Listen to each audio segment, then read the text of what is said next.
کسی گاؤں میں ایک کسان رہتا تھا۔ اس کی دو جوان بیٹیاں تھیں۔ اس نے ایک کی شادی مالی سے کر دی اور دوسری کی شادی کمہار سے کر دی تھی۔ کافی عرصہ گزر گیا۔ کسان ایک دن اپنی بیٹیوں سے ملنے گیا۔ پہلے وہ مالی کے باغ میں پہنچا، اپنی بیٹی کا حال دریافت کیا۔ بیٹی نے کہا، اللہ پاک کی بڑی رحمت ہے، یوں تو میرے دل کو کوئی غم نہیں، مگر خدا سے ہر دم یہ دعا ہے کہ اگر ایک بارش ہو جائے تو میرا باغ ہرا بھرا ہو جائے، اگر 2-4 دن اور پانی نہ ملا تو سارا باغ سوکھ جائے گا۔ کسان اپنی اس بیٹی کو دعا دے کر وہاں سے روانہ ہو گیا اور دوسری بیٹی کے گھر چلا گیا جس کی شادی کمہار سے کی تھی۔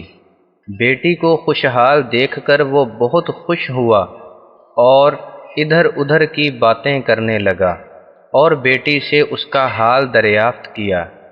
بیٹی نے کہا، ابا جان، باقی تو سب کچھ اللہ کے کرم سے ٹھیک ہے، لیکن ایک فکر کھائے جا رہی ہے۔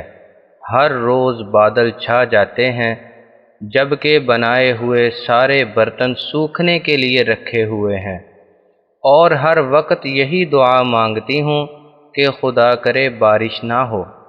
اس کے باپ نے کہا، میری پیاری بیٹی، تمہاری دوسری بہن بارش کی آرزو مند ہے کہ خدا کرے بارش ہو جائے تاکہ اس کے باغ کے پودے نہ سوکھنے پائیں، اور تجھ کو اپنے برتنوں کا خیال ہے کہ بارش نہ ہو تاکہ برتن سوکھ جائیں، اور اب میں تو حد سے زیادہ پریشان ہوں کہ خدا سے کیا دعا کروں۔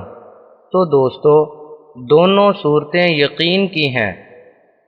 کچھ لوگ اللہ تعالیٰ پر سب چھوڑ دیتے ہیں اور کچھ لوگ اللہ تعالیٰ کے لیے سب کچھ چھوڑ دیتے ہیں۔ تو اے لوگو، جب معاملات تمہاری پہنچ سے دور نکل جائیں تو سب اللہ تعالیٰ پر چھوڑ دو، وہ سب کچھ ایسے کرے گا کہ تم کبھی سوچ بھی نہیں سکتے۔